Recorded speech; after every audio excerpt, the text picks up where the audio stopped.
Hi, I'm Bob Weir with another interview of people in the news in North Texas.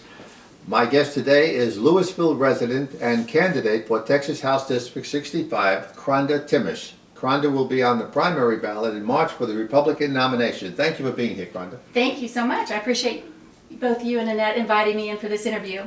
And why don't you begin by telling our viewers something about your background? All right, absolutely. Thank you so much. Well, my husband and I met at Texas Tech University. We were both studying landscape architecture.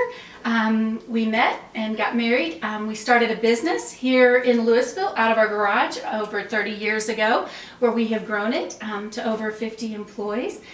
Because my business is located in House District 65, I am crisscrossing the district every day. So I really have a great understanding of what's going on in all of our communities. I'm also a Republican precinct chair. I've just finished serving 2 years as the president of the Republican Women of Denton, Collin, Dallas counties. I'm the political affairs chair for the Republican Party here in Denton County, and I'm also a school board trustee for LASD, serving my second term. Well, you have it all. I do, and I also have 4 children, 2 of which got married last year, and then 2 that will graduate, 1 from college and 1 from high school this coming May. So it's been a busy couple of years. That's great. Thank you. Well, okay, for informational purposes about the District 65, what does that cover for people who don't know? Absolutely. Well, you probably can't see the map, but one of the most interesting things as I've been talking to people running is that the city of Dallas is included in House District 65. There's a piece of Dallas that is north of George Bush that's in Denton County. It includes Carrollton north of George Bush, Hebron, Louisville going along I-35 corridor, a smidgen, I like to say, of the Colony and Coppell, and the eastern part of Highland Village. All right, for those who may not know, what's the job of a Texas state representative? Okay, well, constitutionally, the state reps are required every biennium to pass a balanced budget. But I feel like one of the most important things that a state rep needs to do is to listen to their constituents, to have an understanding of what's important to them, and to bring that voice down to Austin to continue to grow the great Texas economy that we have. And what do you feel are the most important issues facing the state right now? Well, I think one of the most important issues is our economy, because we know if Texas were its own country, we would be the 10th wealthiest country in the world. And so with that, we see businesses, corporate headquarters, people that are flocking into Texas, and it's business, not government, that drives that. And so I know that if we want to continue to have jobs and economic success, we need to make sure that down in Austin we're ensuring that through the bills and policies that we're creating. Having been on the school board, I know that quality education is so important for our families. We have 80,000 new students coming into the state every year. With as big as the state of Texas is, the needs and the diversity of our students is just as big. And so that's an issue that we need to make sure that we're understanding, because there's rural, there's small districts, big districts, urban districts, and I think that that's a big piece of issues that are affecting the district as well as for the areas that I've been block walking. I've been block walking hundreds and hundreds of homes, and I can tell you that the number one issue when I've knocked on doors and talked to residents has been border security. It's really important to our residents here in House District 65 that we do not have a porous border, because we know with that we're getting Texas is ranked as the number 2 state in human trafficking, which is absolutely deplorable. We have to do better. And then drug trafficking, because I-35 has been called the gateway, especially as it comes up through North Texas, and both of those, drugs and human trafficking, affect our future generation, our students and our children.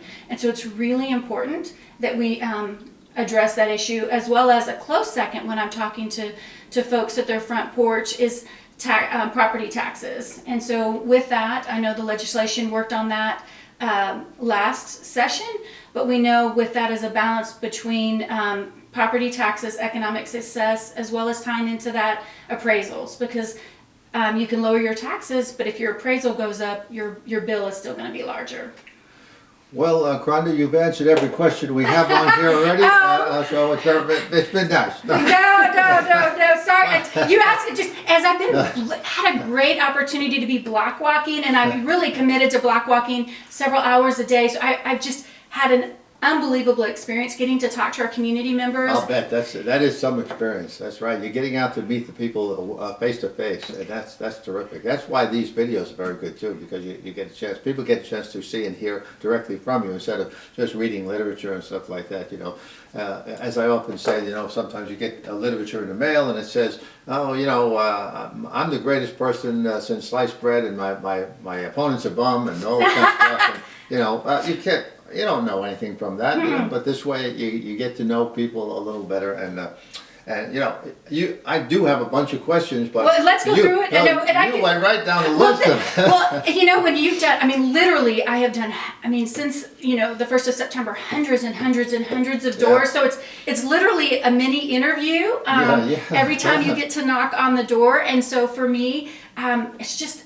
I really want to listen to and understand, and so I think transportation for those of us in North Texas is another issue that we know that we have to make sure we stay on top of, because we have families that are working in other parts of the area and they want to get home to their families. That's a family value. You want to be able to make sure that you're getting across their area for both work and for play, for worship. I think it's great when candidates go door to door and meet people, and when they do that, I often invite them in, and we'll chat a little bit, because I know it can't be easy for them. For a lot of times, there's nobody home, or the person says, "Well, I'm busy," or whatever it is. So it's a tough way to campaign, but it's a very effective way, because people tend to vote for a candidate they've met personally.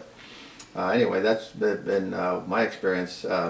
I think you've covered so much of this already.